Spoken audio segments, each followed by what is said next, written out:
ایک دفعہ بیجنگ شہر کے ایک محلے میں ایک نوعمر لڑکی سے زنا بالجبر کا واقعہ پیش آیا اور مجرم روپوش ہو گیا۔ چیئرمین ماؤ تک خبر پہنچی۔ وہ خود متاثرہ لڑکی سے ملے اور اس سے پوچھا، جب تم سے زیادتی کی گئی تو کیا تم مدد کے لیے چلائی تھیں؟ لڑکی نے اس بات میں سر ہلایا۔ چیئرمین ماؤ نے اس کے سر پر دست شفقت رکھا اور نرمی سے کہا، میری بچی، کیا تم اسی قوت کے ساتھ دوبارہ چلا سکتی ہو؟ لڑکی نے کہا، ہاں، چلا سکتی ہوں۔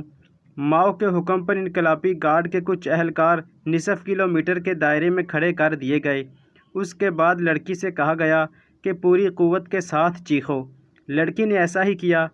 چیئرمین ماؤ نے تمام اہلکاروں کو بلایا اور ہر ایک سے پوچھا گیا کہ لڑکی کی چیخ سنائی دی یا نہیں۔ سب نے کہا، لڑکی کی چیخ سنائی دی گئی۔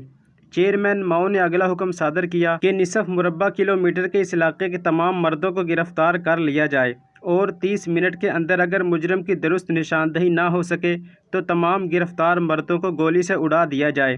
حکم کی فوری تعمیل ہوئی اور دی گئی مہلت کو ابھی بمشکل 10 منٹ ہی گزرے ہوں گے کہ مجرم کی نشاندہی ہو گئی اور اگلے 20 منٹ کے اندر اندر مجرم کو پکڑ کر چیئرمین ماؤ کے سامنے پیش کر دیا گیا۔